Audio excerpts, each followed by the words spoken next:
Salut mes enfants. Allez, maintenant, on va faire une révision générale de grammaire. La première leçon, c'est la phrase négative. Une phrase peut avoir deux formes. La forme affirmative pour dire oui et la forme négative pour dire non. Pour transformer une phrase affirmative en phrase négative pour dire non, qu'est-ce qu'on va faire? Tout d'abord, on ajoute ne et pas avant et après le verbe. Avant le verbe ne et après le verbe pas. Je mange, je ne mange pas. Je dors, je ne dors pas. Mais si le verbe commence avec une voyelle, je barre le NE et je mets N apostrophe. Il écrit, il n'écrit pas. Tout simplement. Faites attention. Les articles à la forme affirmative, un, une, des, de, la, du, se transforment en de à la forme négative. Un, une, des, de, la, du se transforme en de. De L apostrophe se transforme en des apostrophes. Mais avec le verbe être, rien ne va changer. On a dit le verbe être est fort. Il dit rien ne change. Il a un ballon. À la forme négative, il n'a pas de ballon. Le A, c'est une voyelle. Alors, N apostrophe, il n'a pas de ballon. Le 1 devient 2. Il boit de l'eau. De L apostrophe. Il boit de l'eau. Où est le verbe? Boit. Qu'est-ce que je vais mettre avant le verbe? Ne. Et après le verbe pas. Mais il y a de L apostrophe qui va se transformer, en D apostrophe. Il ne boit pas d'eau. Il est un beau garçon. Il est, c'est le verbe être. Est-ce qu'on va changer? Non, il est fort. Rien ne va changer avec le verbe être. Il est un beau garçon. Il n'est pas un beau garçon. Il garde ses articles. Il y a des mots qui changent complètement à la forme négative. Pour cette année, on va apprendre 3 mots seulement. Quelque chose qui va devenir rien, quelqu'un va devenir personne, encore va devenir plus. Commençons avec quelque chose, rien. Il trouve quelque chose. Il y a un mot qui va changer complètement. Quelque chose. Je souligne, je barre. Est-ce que je vais répéter? Non, il va changer complètement. Toujours, je mets ne avant le verbe. Où est le verbe? Trouve. Alors, il ne trouve quelque chose, je barre, et il va se transformer en rien. Il ne trouve rien. Quelque chose, rien. La deuxième phrase. Quelque chose bouge. Je commence la phrase avec quelque chose. Suivez-moi, faites attention. Quelque chose devient rien. Où est le verbe? Bouge. N'oubliez pas de mettre ne avant le verbe. Toujours, même si je commence la phrase avec rien, ne bouge. Toujours, je mets ne ou bien un apostrophe avant le verbe. Deuxième mot, quelqu'un. Il va se transformer, changer en personne. Je vois quelqu'un dans la cour. Il y a un mot qui va changer. C'est quel mot? Quelqu'un. Je barre tout le mot et je le remplace par personne. Où est le verbe? Voir. Avant le verbe, je mets ne. Je ne vois. Je vais mettre quelqu'un. Non, j'ai déjà barré quelqu'un et je le remplace par personne dans la cour. Je ne vois personne dans la cour. Quelqu'un arrive. Le mot quelqu'un va changer. Quelqu'un devient personne. Arrive. Il y a une voyelle au début, alors je vais mettre un apostrophe. Quelqu'un arrive, personne n'arrive. Encore va se transformer en plus. Quand je vois encore, je vais barrer et je vais remplacer par plus. Il a encore soif. Encore, je barre. Vous pouvez écrire avec une petite écriture en haut, plus. Il a encore soif. Avant le A, je mets ne? Non, il y a une voyelle, alors N apostrophe. Il n'a plus soif. Il a encore faim. Je barre encore, je remplace par plus. A, N apostrophe A, pardon. Il n'a plus faim. Maintenant, dans votre recueil, la page 3, les pages 3, 4, 5, plein d'exercices. Et voilà quelques phrases pour réviser ensemble. Mais les phrases suivantes à la forme négative. Maman rencontre quelqu'un dans la rue. Il y a un mot qui va changer? Oui, c'est le mot quelqu'un. Quelqu'un, c'est une personne. Alors, je barre, je vais remplacer par personne. Je cherche le verbe, c'est rencontre. Avant le verbe, je vais mettre ne. Qu'est-ce qu'elle devient à la forme négative? Maman ne rencontre personne dans la rue. Est-ce que je vais écrire quelqu'un? Non, j'ai barré le mot et j'ai remplacé par personne. La deuxième phrase, quelqu'un mange en classe. Je commence par le mot quelqu'un. Je remplace, je barre, je remplace par personne. Mais n'oubliez pas de mettre ne avant le verbe. Personne ne mange en classe. La fille a encore sommeil. Est-ce qu'il y a un mot qui va changer? Oui, c'est le mot encore. Je barre encore et je le remplace par le mot plus. Où est le verbe a? Avant le verbe, je vais mettre un apostrophe parce que c'est une voyelle. La fille n'a plus sommeil. Je continue. Il met quelque chose dans sa poche. Quel mot va changer? Quelque chose. Quelque chose. Tout ce mot. Voilà, j'ai souligné. Je barre et je remplace par le petit mot rien. Où est le verbe me? Qu'est-ce que je vais mettre avant le verbe ne? Alors, il ne met rien dans sa poche. Quelque chose tombe. Je commence la phrase avec quelque chose.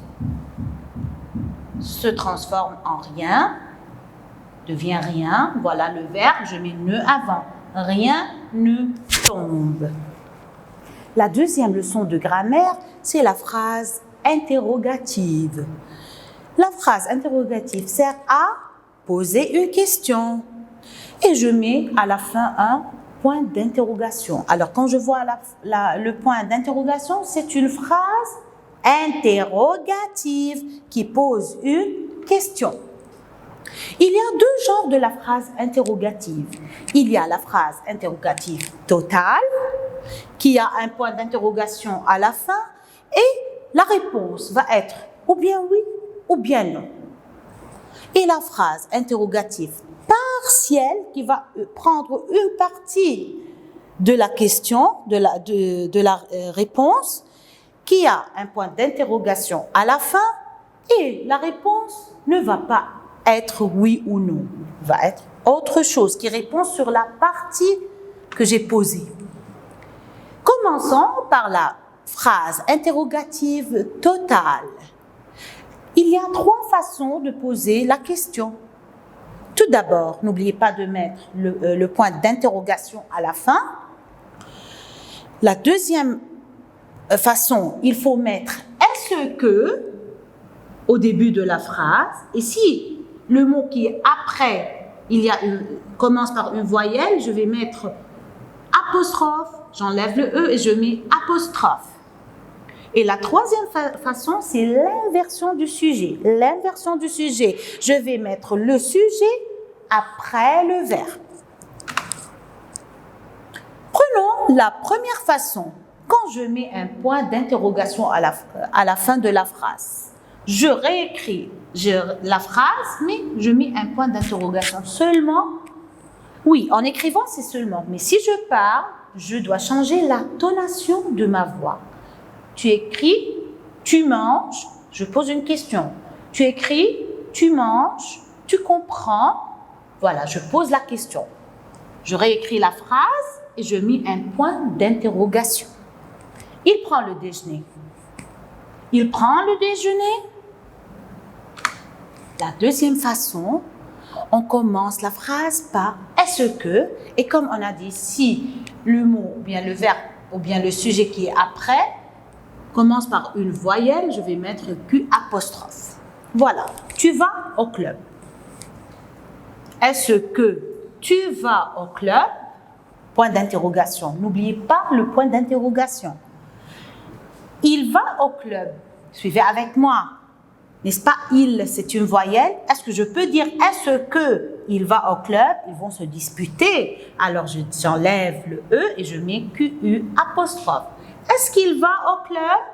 Est-ce qu'il va au club? Est-ce que tu vas au club? La troisième façon, faites bien attention. C'est l'inversion du sujet. Je vais mettre le verbe tout d'abord, puis le sujet. On met, tout d'abord, on met un trait d'union entre le verbe et le sujet. Et si le sujet se termine, et si le verbe se termine avec une voyelle, n'oubliez pas de mettre un T entre deux tirets. Entre deux tirets, comme il avec S et elle avec S, il commence par une voyelle, alors je dois mettre avant T entre deux tirets pour arrêter le dispute. Si le verbe se termine déjà par un T, je n'ajoute rien. Par exemple, tu vas au club. Où est le verbe va? Je commence. Après le verbe, le sujet c'est tu au club. N'oubliez pas de mettre un trait d'union, entre le verbe et le sujet. As-tu une gomme? Non, c'est pas ça aussi. Voilà. Il va au club. Faites attention là. Il va au club. Où est le verbe? Va. Il y a une voyelle à la fin. I, A et le I, ce sont deux voyelles. Ils vont se disputer. Alors, je vais chercher le T au milieu et le T entre les traits d'union. Va-t-il au club?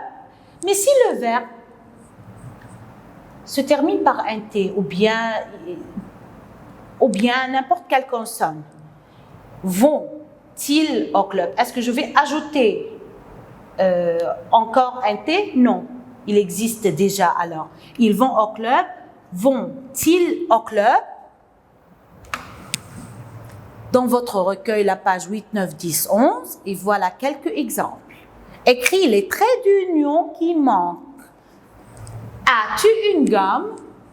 À la forme interrogative, inversion du sujet. As-tu une gomme? Qu'est-ce qu'on a oublié ici? Qu'est-ce qu'il manque?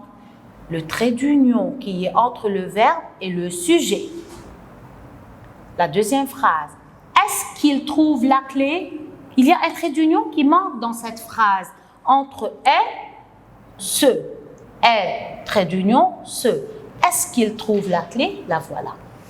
Bavarde-t-il en classe? J'ai ajouté le T parce que le verbe se termine avec une voyelle.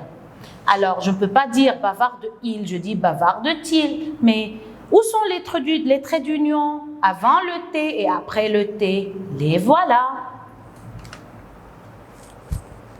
Maintenant, je vais écrire la phrase à la forme interrogative des trois façons. Elles ont sommeil.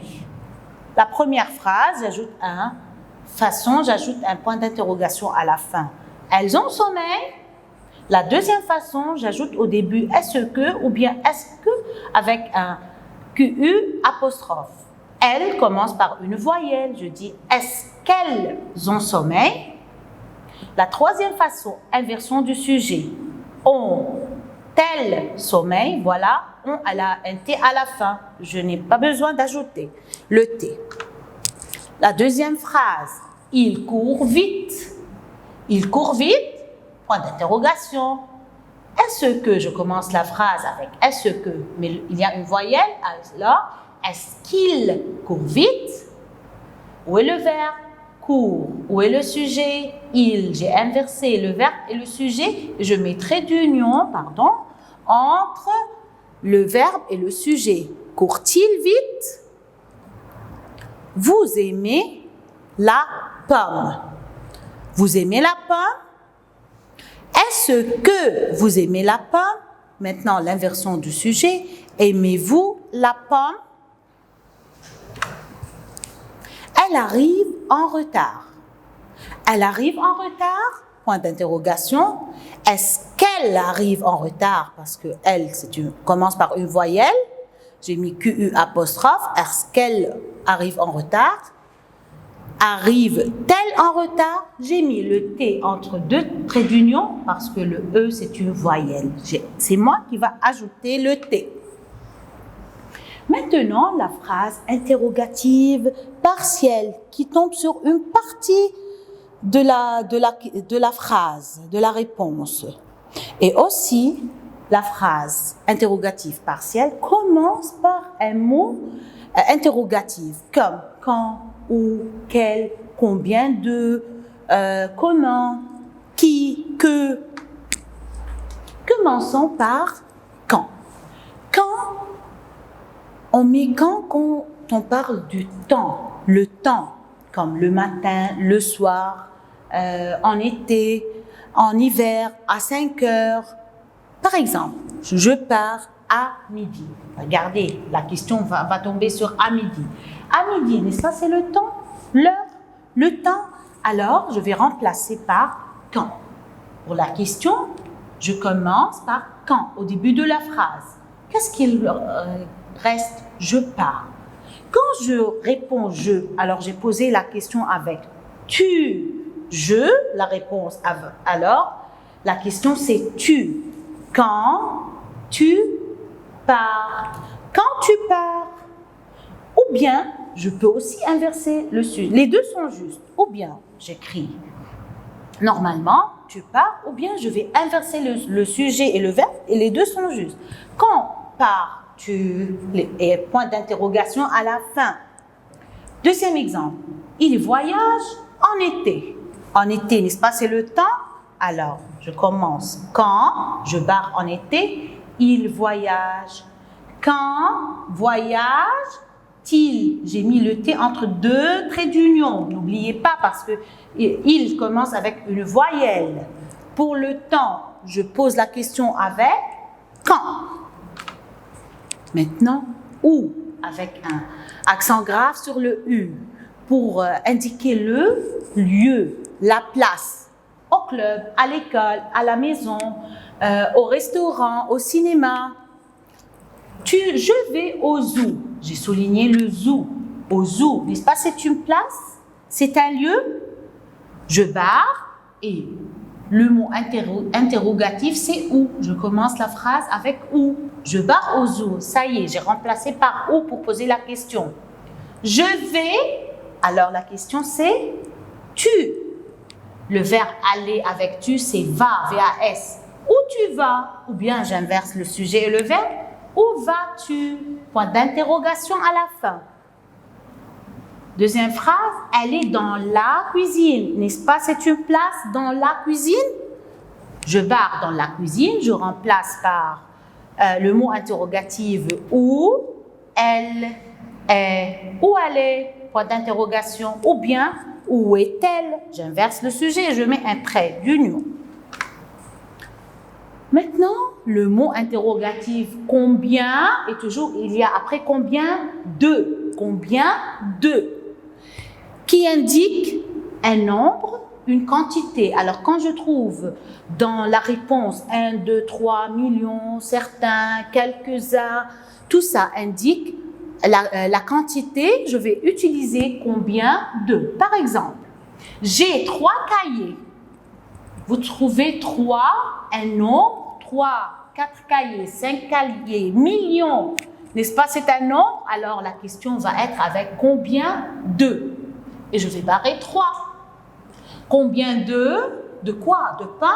Non, combien de cahiers? Combien de cahiers? G, ça devient pour la question tu. Combien de cahiers tu as? ou bien combien de cahiers as-tu? Les deux sont justes, vous êtes libre. La deuxième phrase, il a une sœur. Une, c'est un nombre, un et une au féminin. Combien de sœurs? Je barre une, ça y est. Combien de sœurs il a? Ou bien combien de sœurs a-t-il? Le mot interrogatif, pourquoi? Pour la cause. J'utilise pourquoi pour la cause. Quand je trouve dans la réponse, il y a car ou bien parce que, tout de suite, je remplace avec le mot interrogatif pourquoi. Par exemple, je pleure car je suis malade. Regardez, car, et j'ai souligné toute la phrase. Voilà la réponse.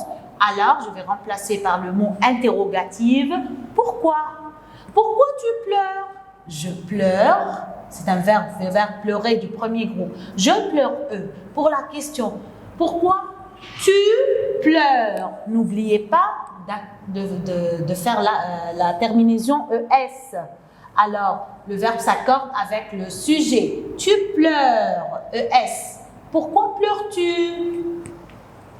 Il porte un pull parce qu'il a froid. On a dit quand je vois car ou bien parce que, c'est la cause, alors je remplace par pourquoi et je barre toute la phrase. Pourquoi il porte un pull? Pourquoi porte-t-il un pull? Il porte un pull parce qu'il a froid. Il pleure car il est malade, par exemple. Le mot interrogatif, comment? C'est pour la manière, comment, en courant, en chantant, ou bien les moyens de transport. En voiture, en taxi, en bus, en métro. Voilà l'exemple. Je vais à l'école en bus. Comment tu vas à l'école? En bus. Alors, je barre, je mets le mot interrogatif comment. Je vais, ça devient tu. Vais, tu vas. Alors, comment vas-tu à l'école? Comment tu vas à l'école? Et n'oubliez pas le point d'interrogation toujours. Je vais bien. Aussi quand je dis je vais bien. Comment vas-tu? Je vais bien, merci. Qui? Je pose la question qui quand je parle d'une personne, du sujet ou bien d'un animal. Par exemple, Pierre arrive. Pierre, n'est-ce pas, c'est une personne? N'est-ce pas, Pierre, c'est le sujet du verbe arriver? Alors, quand je pose la question, je dis qui? Je barre Pierre, je commence avec qui? Je mets le verbe. Qui arrive? Toujours le sujet, une personne ou bien un animal, je mets qui? Le mécanicien répare la voiture. Le mécanicien, n'est-ce pas? C'est un homme qui répare la voiture. Je barre le mécanicien, je remplace par qui, le sujet qui répare la voiture. Qui répare la voiture? Que et qu'est-ce que, c'est la même chose. Mais il y a un petit truc. Faites attention. Que et qu'est-ce qu'on l'utilise pour une chose ou bien un complément qui vient après le verbe. Je trouve un stylo. Voilà, j'ai souligné un stylo. Voilà le verbe. Un stylo après le verbe. N'est-ce pas, le stylo, c'est une chose? Est-ce que ça, c'est une personne? Non, c'est une chose. Ça, c'est une chose. Je vais remplacer par que ou bien est-ce que. Où est le truc? Quand j'utilise que, je dois inverser le sujet. Je trouve un stylo que, je barre un stylo, que, trouve le verbe, je, ça devient tu, et n'oubliez pas d'accorder le verbe avec le sujet ES. Que trouves-tu? Je dois inverser le sujet. Que trouves-tu? Mais si je dis est-ce que, qu'est-ce que tu trouves? Qu'est-ce que tu trouves? C'est la même chose, mais au lieu de dire que, j'ai dit qu'est-ce que tu trouves? Je trouve un stylo, je trouve une gomme. Dans votre recueil de grammaire, la page 15 et 16, il y a des exercices. Révisez bien ces exercices et voilà on va faire des exemples ensemble. Elle est dans la cuisine. On a souligné dans la cuisine. N'est-ce pas, la cuisine, c'est une place? Une place, je vais remplacer par où. Où, je parle d'une place. Où? Où elle est? Ou bien, où est-elle? Où elle est? Point d'interrogation. Si je ne mets pas le point d'interrogation, je vais perdre des points. Où elle est? Deuxième phrase. Elle est mouillée parce qu'il pleut. Pourquoi elle est mouillée? Parce qu'il pleut. Quand je vois parce qu'il ou bien car, c'est la cause. Je vais remplacer par le mot interrogatif. Pourquoi? Pourquoi elle est mouillée? Pourquoi elle est mouillée? Elle est mouillée parce qu'il pleut. Elle est mouillée. Nicolas danse. Nicolas, c'est une personne, c'est le sujet. Je remplace par qui? Je barre Nicolas. Qui danse? Point d'interrogation. Ils vont au club en bus. Comment ils vont au club? C'est un moyen de transport. Comment ils vont au club? Ils voyagent à 4 heures. Le temps, alors je remplace par quand. Quand ils voyagent, et je prononce il. Quand ils voyagent